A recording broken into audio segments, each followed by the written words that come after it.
पसंद आपकी, पेशकश हमारी। मोहम्मदिया मंदी house, near Mohammadia shawarma, Khadarbagh, नानल नगर, हैदराबाद। अस्सलाम वालेकुम नाज़रीन, आए नज़र हैं देश और दुनिया के खबरनामे पर। सच न्यूज के खबरनामे में आप सबका इस्तकबाल है। आज की सबसे बड़ी खबर दिल्ली से आ रही है, जहां पर दिल्ली में येलो अलर्ट लागू हो चुका है। सीएम केजरीवाल ने ऐलान करा है कि पाबंदियां और ज्यादा सख्त हो जाएंगी। मुख्यमंत्री ने कहा है कि 2 दिनों से ज्यादा वक्त से 0.5% कोरोना पॉजिटिव रेट दर्ज किया जा रहा है। दिल्ली के मुख्यमंत्री अरविंद केजरीवाल ने ट्यूसडे ऐलान किया है कि शहर में कोविड-19 के बढ़ते मामलों के मद्देनजर कोरोना पाबंदियों की और से सख्त किए जाएंगी। मुख्यमंत्री केजरीवाल ने कहा कि जुलाई में हमने ग्रैब बनाया था ताकि साइंटिफिक तरीके से पाबंदियां लगा सके। दिल्ली में ग्रैब को लागू करने का फैसला लिया गया। येलो अलर्ट लागू होगा और पाबंदियां लगाई जा रही हैं। उन्होंने कहा है कि 2 दिनों से ज्यादा के वक्त में कोविड-19 के केसेस काफी बढ़ गए हैं, इसलिए प्लान के लेवल 1 में हम येलो अलर्ट को लागू कर रहे हैं। लागू होने वाली प्रतिबंधियों पर एक आदेश जल्द ही जारी किया जाएगा। साथ ही मुख्यमंत्री केजरीवाल ने कहा कि कोविड-19 से डरने की बात नहीं है। ज्यादातर मामले माइल्ड लक्षण वाले हैं। कोविड-19 के नए वेरिएंट ओमिक्रॉन के मरीजों को आईसीयू, वेंटिलेटर या ऑक्सीजन बेड्स की जरूरत नहीं पड़ी है, तो चिंता की बात नहीं है। इस बार कोविड-19 वायरस से निपटने के लिए 10 गुना ज्यादा तैयार हैं। बाजार और मॉल में भीड़ की तस्वीरें आ रही हैं। लोगों ने मास्क नहीं पहना। अब ऐसी तस्वीरें ना आए कि मार्केट में भीड़ है, लोग मास्क नहीं पहन रहे, वरना बाजार बंद करने पड़ेंगे, उससे ज्यादा सबको दिक्कत होगी। बता दें आपको कि येलो अलर्ट क्या होता है। येलो अलर्ट तब जारी किया जाता है जब कोविड-19 लगातार 2 दिनों तक काफी बड़े रेट्स में पैदा हो रहा होता है। रात्रि कर्फ्यू लगाना होता है, स्कूल कॉलेजेस को बंद करना होता है, जरूरी सामान ही दुकान वाली खोली जाती है, बाकी सारी दुकानों को बंद कर दिया जाता है। मेट्रो, ट्रेनों और सारे बसों में ट्रैवल करने वाले लोग आधे हो जाते हैं। वही बात अगर दूसरी बड़ी खबर कांग्रेस की करें तो कांग्रेस का स्थापना दिवस आज था। झंडा फहराते हुए सोनिया गांधी के हाथों में पार्टी ध्वज गिर गया। देश की मुख्य विपक्षी पार्टी भारतीय राष्ट्रीय कांग्रेस यानी इंडियन नेशनल कांग्रेस का आज स्थापना दिवस था। इस मौके पर नई दिल्ली स्थित पार्टी मुख्यालय में कांग्रेस की अंतरिम अध्यक्ष सोनिया गांधी द्वारा पार्टी का झंडा फहराने के दौरान झंडा नीचे गिर गया। वहीं बात अगर कानपुर की करें तो निराला नगर मैदान में पीएम नरेंद्र मोदी पहुंच चुके हैं। बीपीसीएल की तरफ से निर्मित बहुउत्पाद पाइपलाइन का उन्होंने उद्घाटन किया है। पीएम नरेंद्र मोदी आज कानपुर दौरे पर हैं। उनके आगमन को लेकर सुरक्षा का इंतजाम कर दिया गया है। पीएम ने मेट्रो ट्रेन का सफर इसकी सौगात कानपुर वासियों को दी है। इसके साथ ही IIT के समारोह में पीएम ने स्टूडेंट्स को डिजिटल डिग्री और पदक प्रदान किए। पीएम साथ में राज्यपाल आनंदीबेन पटेल, मुख्यमंत्री योगी आदित्यनाथ, केंद्रीय पेट्रोलियम मंत्री हरदीप पुरी भी साथ में हैं। वहीं प्रधानमंत्री ने IIT से गीता नगर स्टेशन तक की मेट्रो की ट्रैवलिंग करी है। यहां से पीएम सड़क मार्ग से होते हुए निराला नगर के लिए रवाना हो गए हैं। निराला नगर रैली स्थल से बटन दबाकर मेट्रो का शुभारंभ करेंगे।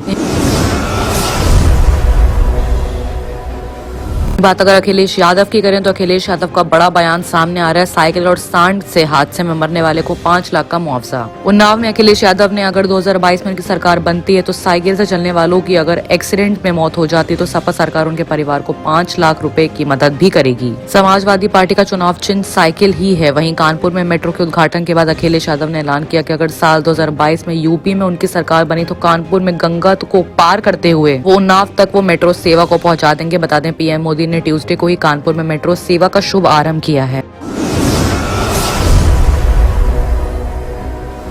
बात अगर यूपी की करें तो यूपी में मौसम ने दोबारा करवट ली है। कई जिलों में रिमझिम बारिश हुई है। ओले गिरने पर भी अलर्ट हो चुका है। मौसम विभाग के पूर्वानुमान के मुताबिक पश्चिमी यूपी के कई जिलों में आज ट्यूसडे को भारी बारिश होने की आशंका है। इसके असर शाम ढलते ढलते रोहिलखंड और जिलों में भी दिखने मिल सकता है। इस दौरान बारिश के साथ ओले गिरने की भी जाहिर की गई है संभावना। अगले 24 घंटों के दौरान लखनऊ और आसपास के जिलों में बारिश हो सकती है और ओले भी गिर सकते हैं। ऐसे में मौसम विभाग IMD के ओले गिरने पर अलर्ट भी जारी कर दिया है। बुंदेलखंड और ब्रज क्षेत्र के जिलों में घनी बदली छाई हुई है। वहीं ललितपुर में भी रिमझिम बारिश का सिलसिला जारी है। राजधानी लखनऊ में भी सुबह सुबह हल्की धूप तो निकली, लेकिन चंद मिनटों बाद ही बारिश अपना डेरा डाल लिया और ऐसे में मौसम बहुत जल्दी ही करवट ले रहा है।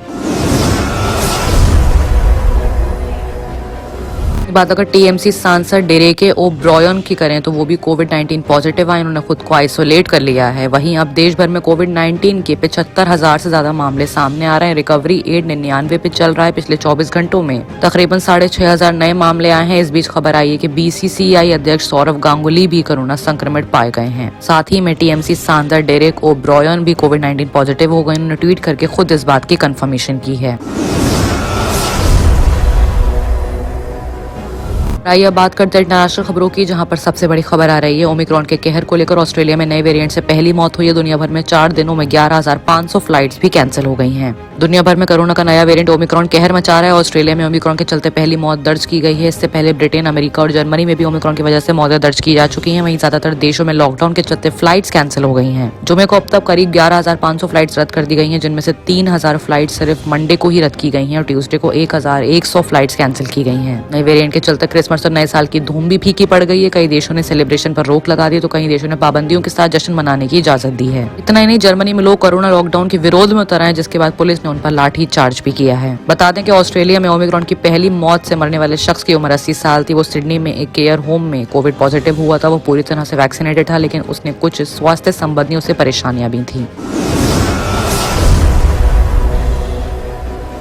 बात अगर पाकिस्तान की करें तो नवाज की पाकिस्तानी वापसी तय हो चुकी है, क्योंकि फौज से लंदन में सीक्रेट बातचीत हुई है। जनवरी में लौटने के बाद कुछ दिन जेल में रहेंगे, फिर पीएम बन सकते हैं नवाज शरीफ। पाकिस्तान की सियासत में एक बार फिर से बड़े बदलाव की सीक्रेट तैयारी हो चुकी है। खबरों के मुताबिक नवंबर 2019 में लंदन में रह रहे पूर्व प्रधानमंत्री नवाज शरीफ नए साल 2022 के पहले महीने में मुल्क लौट रहे हैं। पाकिस्तान में फौज के सपोर्ट के बिना किसी सरकार की सत्ता में रहना नामुमकिन है। फौज ही तब्दीली के नाम पर इमरान खान को सत्ता में लाई, लेकिन वो पूरी तरह नाकाम रहे। मुल्क में उनके खिलाफ नफरत पैदा हो चुकी है। इमरान की कारगुजारियों की वजह से फौज को भी फजीहत हो रही है, लिहाजा बीच का रास्ता खोजा गया है। 3 साल से चुप पाकिस्तान में मेन मीडिया भी अब खुलकर नवाज की वापसी और इमरान के दिन लदने की खबरें देने लगे हैं। आइए इस पूरे मामले को आपको ठीक से बताते हैं। 3 महीने से पाकिस्तान के बड़े और गंभीर पत्रकार सलीम साफी ने एक ट्वीट किया था, जहां नवाज जनवरी 2022 में पाकिस्तान लौट रहे हैं, मुल्क की सियासत में बदलाव का वक्त है। इस ट्वीट को हर लोग सबने सीरियसली लिया था, क्योंकि हालात भी उसी तरफ इशारा कर रहे थे। बाद में एक और सीनियर जर्नलिस्ट नजम सेठी ने कहा कि सलीम साफी बिल्कुल सही कह रहे हैं, नवाज के मुल्क लौटने की स्क्रिप्ट पर काम 3 महीने से चल रहा है।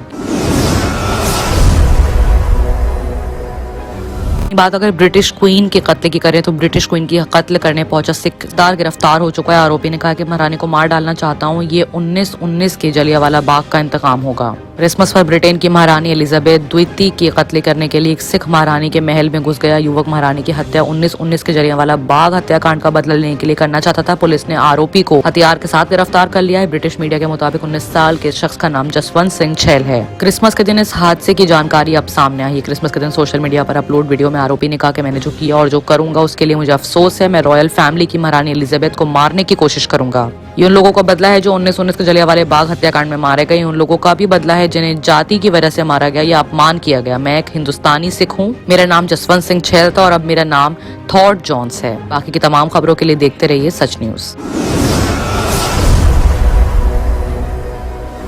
Doctor Farhana's polyclinic diagnostic maternity and scanning centre by doctor Farhana Al Jabri कई किस्म के मुख्तलिफ स्कैन्स रीजनेबल और अफोर्डेबल रेट्स में पुराने शहर की खवातीन को सहूलत पहुँचाने के खुसूसी मकसद से ये स्कैनिंग सेंटर खोला गया है।